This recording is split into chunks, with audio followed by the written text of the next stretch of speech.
Peace appears to be returning to strife-torn Laos with the formation of a coalition government composed of right-wing, communist, and neutralist leaders. The United States has poured supplies into the country as Laos fought a debilitating war against communism.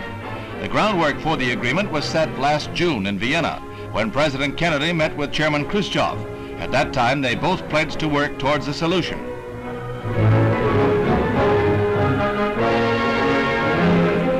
Now, in the Plan d'Asia in central Laos, that pledge takes fruit as Prince Bunum arrives at a conference of the three factions. Bunum is waiving any post in the new government, a step that the U.S. has insisted upon. Aid to Laos was cut off in February until he did resign. One of the triumvirate is Prince Suvarnabhumi, pro-communist head of the Pathet Lao movement.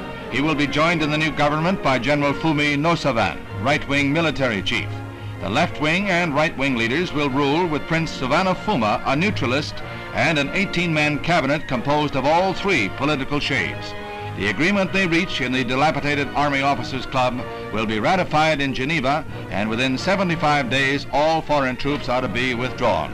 This is the international agreement drawn up by 13 nations last year to guarantee Laotian independence. Whether it will bring permanent peace, only time will tell.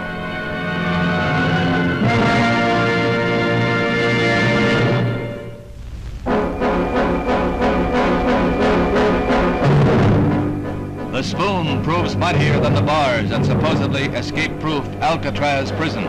3 bank robbers serving long terms scratched their way through grills covering an air vent, climbed a drainage pipe, and disappeared from the forbidding rock in San Francisco Bay. It appears to be the first successful escape in the history of the maximum security prison, and the flight is attributed by Warden Olin Blackwell to the deteriorating condition of the prison, crumbling concrete and eroding metals, with $5 million needed for repairs.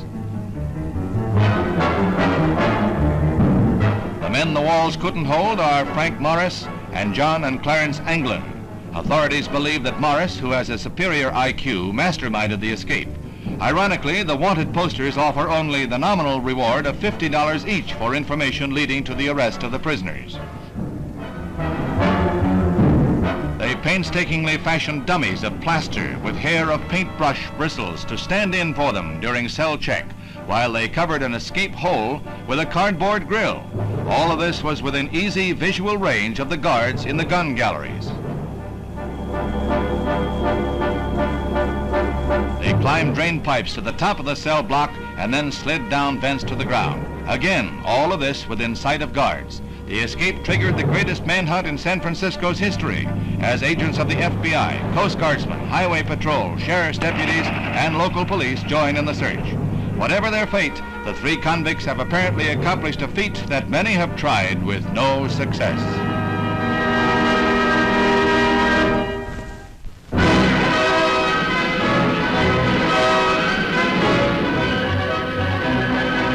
"25 years ago, the romance of the century reached full flower at a castle in Mons, France. There, the king who abdicated his throne married the woman he loved.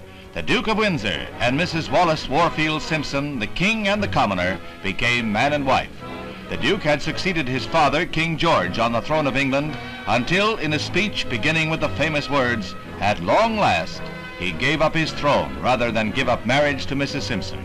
It was a romance that rocked the empire, but it thrilled the world, and every step of their honeymoon received full play in newspapers around the globe. 25 years later, they are still constant travelers, and they have returned many times to the scene of their Venetian honeymoon, the storybook romance of king and commoner.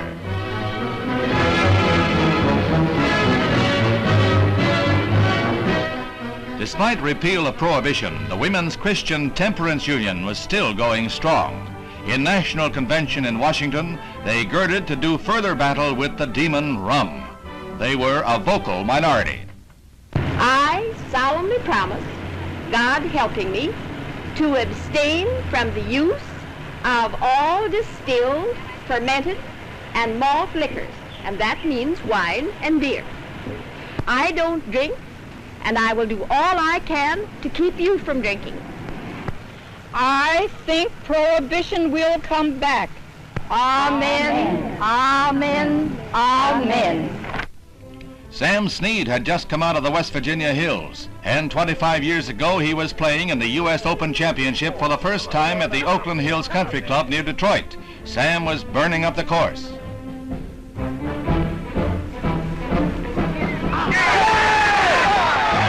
When Snead curled in his final putt, he looked like the winner of the first Open he'd ever played.